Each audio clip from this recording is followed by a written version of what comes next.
नमस्कार, राम राम, राधे राधे। मैं जब इतिहास के सेशन को प्रारंभ करते हुए आज आप लोगों से चर्चा पर चर्चा की जाएगी। जैसा कि मैं पिछली क्लास में आप लोगों को मौर्य साम्राज्य के बारे में, मौर्य वंश के बारे में बात की थी आपसे।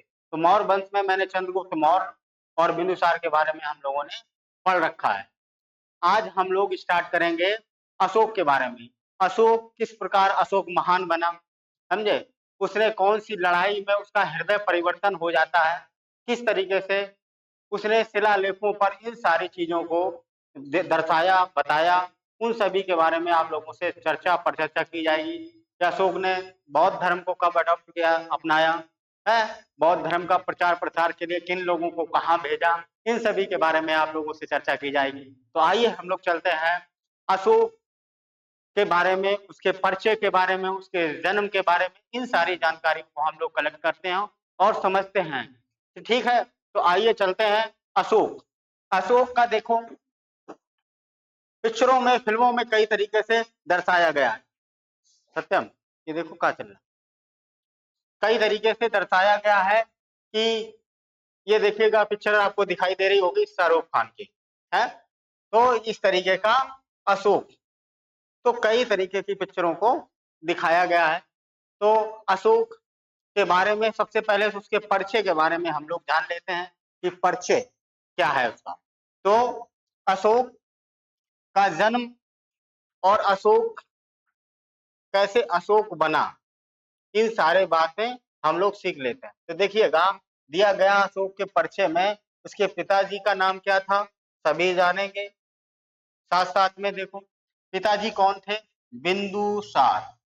कौन थे, बिंदुसार, यानी कि चंद्रगुप्त मौर्य, यानी कि चंद्रगुप्त मौर्य के बाद में कौन उसका लड़का बनता है, बिंदुसार। बिंदुसार का लड़का कौन होता है, अशोक।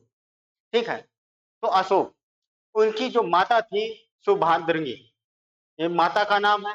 अशोक का नाम अशोक कैसे पड़ा, अशोक कहाँ से मिलता है, इसके बारे में हम लोग जानेंगे। इससे पहले हम लोग ये जान लेते हैं कि अशोक जो है सम्राट वहां बना कब। तो अशोक जो है सम्राट, मौर्य साम्राज्य का सम्राट कब बनता है, तो 269 ईस्वी में, 269 बीसी में, 269 बीसी में ये अशोक मौर्य साम्राज्य का क्या बनता है, सम्राट बनता है। इससे पहले क्या होता है कि ये अवंती का राजपाल होता है। अवंती का क्या होता है, राजपाल होता है। किसी भी व्यक्ति को अगर एकदम सम्राट बना दिया जाएगा, पहले उसे शासन व्यवस्था को समझना होता है बेटा, तभी जाकर के उसे उसे उसका मैन कार्यभार उसे संभालने के लिए बोला जाता, दिया जाता है। ठीक है, तो ये इसके बारे में था। अब आगे चलते हैं कि अशोक का नाम अशोक कैसे मिलता है, कहाँ मिलता है। ठीक, तो देखिएगा, तो अशोक पूछा जाता है, इस तरीके से क्वेश्चन बनते हैं और बने भी हैं कि अशोक का नाम अशोक कहाँ मिलता है, किस में मिलता है। तो देखिएगा अभिलेख एक है मास्की अभिलेख में ये अशोक का नाम अशोक मिलता है। ठीक, उसके बाद है कनगनहल्ली शिलालेख जो कर्नाटक में मिला है, इसे क्या कहा गया, रायणो अशोक यानी राजा अशोक, इसका मतलब होता है राजा अशोक, इसमें उल्लेख में था। पुराणों में जो पुराण है हम लोगों के, उस पुराणों में इसे अशोक वर्धन कहा गया। इस पुराणों में क्या कहा गया बेटा, अशोक वर्धन कहा गया, अशोक वर्धन कहा गया। ठीक है, भ्राभु अभिलेख में अशोक ने स्वयं को मगध का राजा कहा गया।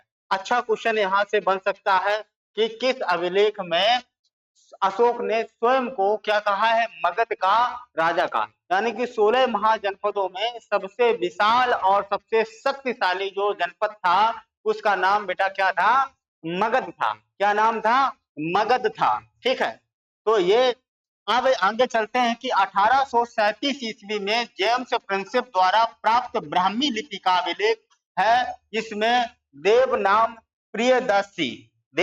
प्रियदर्शी यहां से मिलता है, यानी कि ब्राह्मी अभिलेख में 1837 में जो ब्राह्मी अभिलेख में जेम्स प्रिंसेप द्वारा प्राप्त जो अभिलेख है उसमें क्या कहा गया, देव नाम प्रियदर्शी यानी देव नाम प्रियदर्शनी ये कहा गया। तो देखिएगा जूनागढ़ अभिलेख में अशोक को अशोक मौर्य कहा गया। जूनागढ़ अभिलेख में अशोक मौर्य कहा गया। जूनागढ़ अभिलेख में क्या कहा गया है? अशोक मौर्य कहा गया। ठीक है। प्लिनी का कथन है कि मिस्र का राजा फिलाडेल्फस टॉलमी ने पाटलिपुत्र में डियानीसिया नाम का एक राजदूत भेजा था। इस तरीके से ये कठिन कठिन नाम है, एक बार स्क्रीनशॉट ले सकते हैं आप, है समझ सकते हो कि इस तरीके से ये कथन क्या था। देखिएगा कि अशोक का धार्मिक जीवन किस प्रकार रहा। ठीक, अशोक का धार्मिक जीवन किस प्रकार था, इसके बारे में हम लोग जान लेते हैं। तो प्रारंभिक धर्म अशोक का क्या था? ब्राह्मण धर्म या महावंश, ब्राह्मण धर्म। उसके बाद राजतरंगिणी में ये शैव धर्म, उसके बाद बौद्ध साहित्य और अहरोरा अभिलेख में इसे निग्रोथ के उपदेश सुनकर के बौद्ध धर्म अपनाया। यहाँ से ये क्वेश्चन ये मिलता और मिलेगा। बौद्ध धर्म की दो दीक्षा मिलती है। बौद्ध धर्म को अडॉप्ट किया था व्यक्ति ने, उस अडॉप्ट के बाद में, स्वीकार करने के बाद में बेटा उसको दीक्षा किसके किसके द्वारा प्राप्त होती है? तो गुप्त यानी कि उपगुप्त नामक बौद्ध भिक्षु, उपगुप्त नामक बौद्ध भिक्षु ने इसे क्या दी थी? बौद्ध धर्म की दीक्षा प्रदान की थी। ठीक है।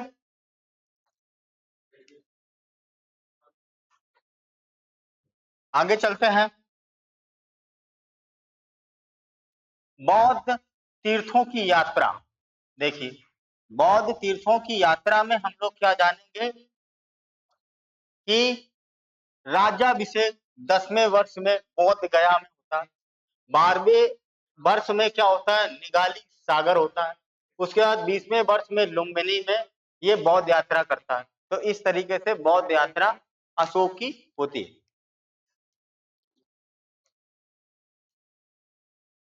आगे देखिएगा कि अशोक ने बृहद स्तर पर बौद्ध धर्म का प्रचार किया। बहुत अधिक मात्रा में, या कह लीजिए बहुत अधिक बृहद स्तर पर बौद्ध धर्म का प्रचार प्रसार किसने किया था? तो अशोक ने किया था। इसी कारण क्या मिलता है आपको कि 84,000 स्तूपों का निर्माण करवाया था। वो बाप रे बाप, क्या होता है कि 84,000 करोड़, 84,000 देख लीजिए, इकाई दाई सैकड़ा हजार 10,000, यानी 84,000 क्या होता है? स्तूपों का निर्माण करवाया जाता है। और उनके जो एक पुत्र था जिसका नाम था महेंद्र और पुत्री का नाम था संघमित्रा, इन दोनों व्यक्तियों को श्रीलंका यानी शिलोंग भेजा था। किसने? अशोक ने भेजा था। किसके लिए भेजा था? तो बौद्ध प्रचारक के रूप में, बौद्ध का प्रचार प्रसार करने के लिए यहाँ भेजा गया था श्रीलंका में। ठीक है। आगे आता है कि तृतीय बौद्ध संगीत जो थी वो कहाँ होती है? तो पाटलिपुत्र में होती है। ठीक है। मौर्य सम्राट की राजधानी भी पाटलिपुत्र थी। तो तृतीय बौद्ध संगीत किसके शासनकाल में होती है? तो अशोक के शासनकाल में होती। उस समय मगध का राजा कौन था? सम्राट कौन था? अशोक था। मोगली लिथतिस्पुस ये वाला जो नाम है, ये कौन था? उस समय अध्यक्ष थे। ठीक है।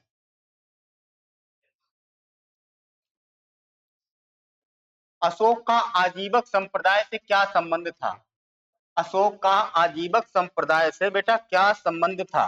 देखिएगा, तो आजीवक और अन्य संप्रदाय का सम्मान करता था, यानी कि किसी भी धर्म का हो व्यक्ति, उन सभी धर्मों के बारे में, यानी कि अशोक जो है सभी धर्मों को क्या देता था?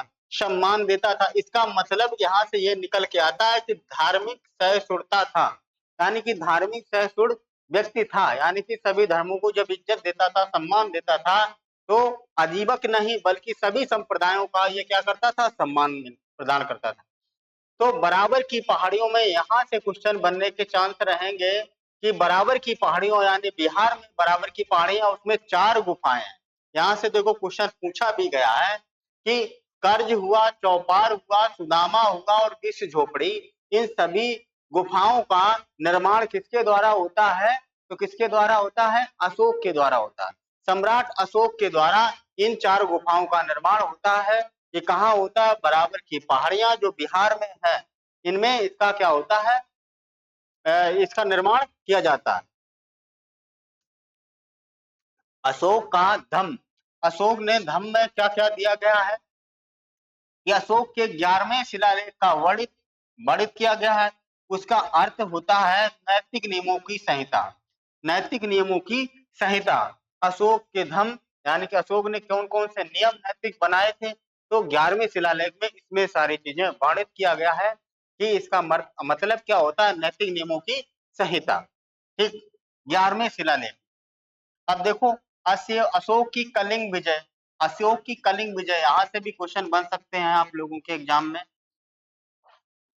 देखिएगा कि जानकारी कहां से मिलेगी आपको, अशोक के 13वें अभिलेख शिलालेख, शिलालेख यानी कि 13वें शिलालेख में अशोक के कलिंग विजय जो हुई थी, कलिंग पर जब आक्रमण किया था, तो 261 बीसी में जो कलिंग पर आक्रमण किया था, कलिंग पड़ता है उड़ीसा वाला क्षेत्र पड़ता है, तो वहां पर आक्रमण किया था। तो आपको वो जानकारी कहां से प्रदान की जा रही है, तो 13वें शिलालेख में, अशोक के 13वें शिलालेखों में ये मिलेगी आपको। ठीक है, 200 बीसी ईस्वी में कलिंग वर्तमान उड़ीसा का दक्षिणी भाग पर हमला और राजधानी तोसली पर अधिकार किया था, राजधानी तोसली पर क्या किया था, अधिकार किया था। और यहीं से इसी युद्ध के बाद में क्या हुआ था, अशोक जो है, अशोक का हृदय परिवर्तन हो गया था।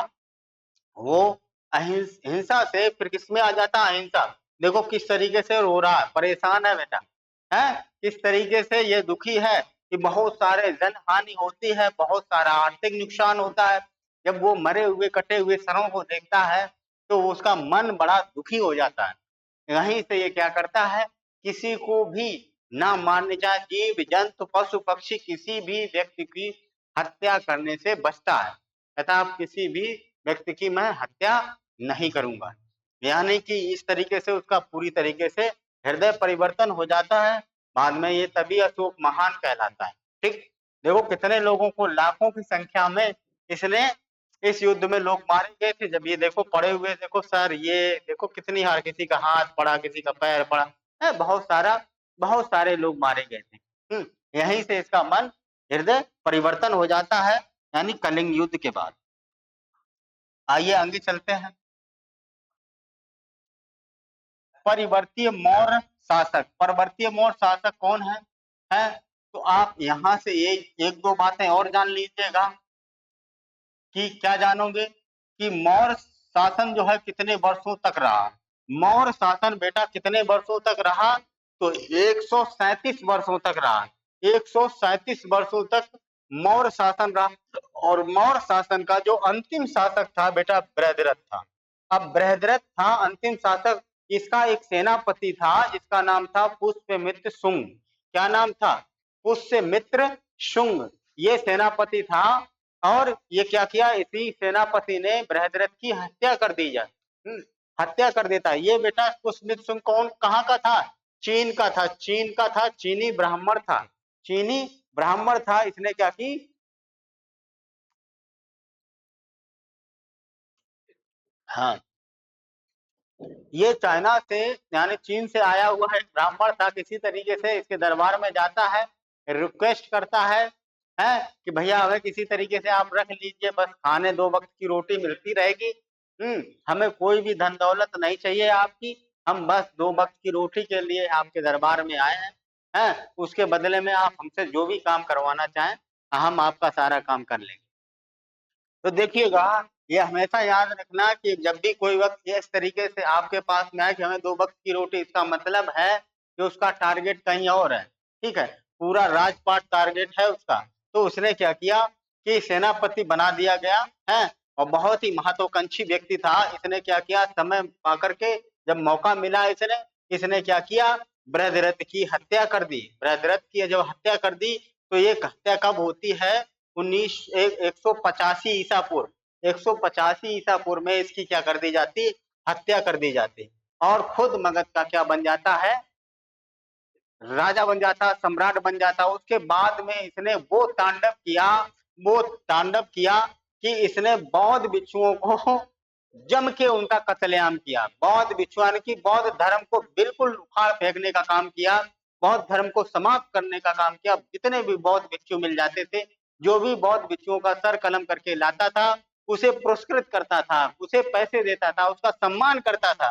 ठीक है, तो इसने बहुत सारे लोगों को यानी बौद्ध भिक्षुओं का कत्लेआम किया। कोई बौद्ध भिक्षु दिख भी नहीं जाना चाहिए मेरे इस क्षेत्र में, मेरे जो भी शासन वाला क्षेत्र है उसमें कोई भी नहीं दिखना चाहिए।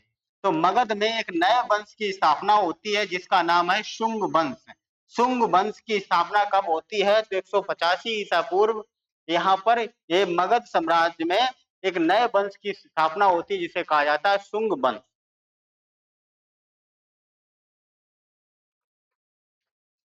ठीक है, यहां तक बात आप लोगों को पल्ले पड़ी कि नहीं पड़ी है? ठीक है, तो ये शुंग वंश की स्थापना हो जाती है। आगे हम लोग चलते हैं, जानते हैं कि मौर्य साम्राज्य के पतन का क्या कारण रहा होगा। ठीक, क्यों मौर्य साम्राज्य का पतन हुआ? ठीक है, क्योंकि जिसका जो व्यक्ति जितनी जल्दी तरक्की करता है वो उतनी जल्दी नीचे भी गिरता है।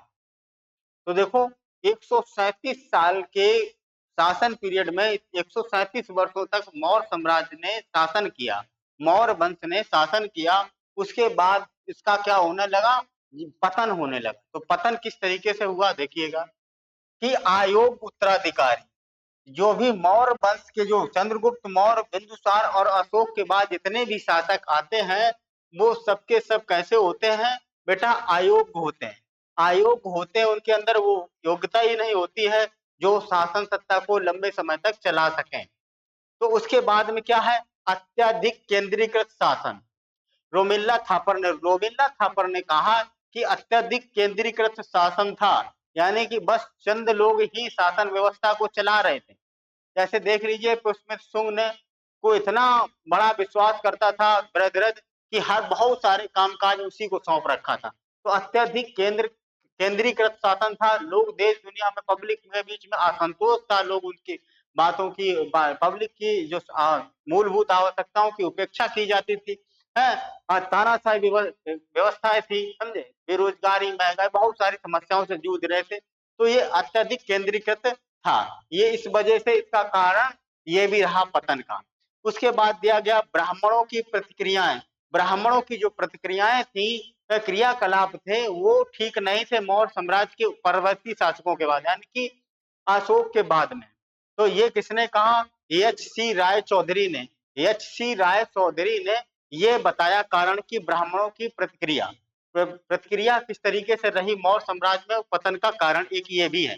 उसके बाद दिया गया है करों की अधिकता और आर्थिक समस्याएं। करों की अधिकता और आर्थिक समस्याएं।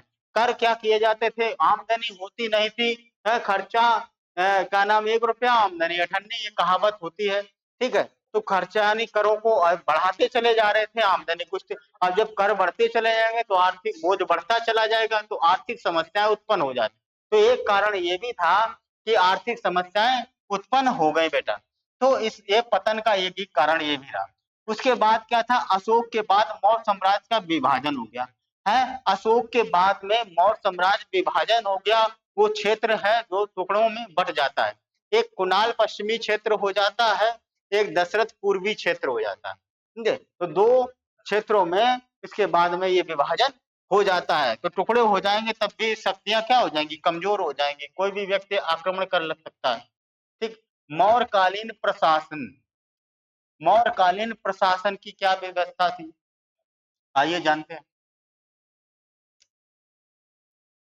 तो देखिएगा मौर्यकालीन शासन व्यवस्था यानी प्रशासन व्यवस्था किस प्रकार की थी। तो देखिए, तो केंद्रीकृत शासन व्यवस्था, प्रशासन था, केंद्रीकृत शासन व्यवस्था थी। प्रशासन कैसा था? केंद्रीकृत। जैसे अपने देश में कैसा है शासन व्यवस्था? क्या है? विकेंद्रीकरण है। केंद्र में सरकार किसी और की होती है, राज्यों में सरकार किसी और की होती है, और स्थानीय प्रशासन कुछ और होता है। तो सबके पास में अधिकार क्षेत्र होता है, अधिकार सब अपने अपने क्षेत्र के मालिक होते हैं, क्षेत्र के काम करने वाले लोग होते हैं। मगर यहाँ पर क्या था? केंद्रीय प्रशासन था। तो वहां केंद्रीय प्रशासन का जो हेड होता था एचओडी। एचओडी कौन होता था? तो राजा होता था, राजा। तो उसके बाद केंद्रीय प्रशासन, यानी कि जो 5 प्रांत होते थे उनको बोला जाता कुमार या आर्यपुत्र या राष्ट्रिक, या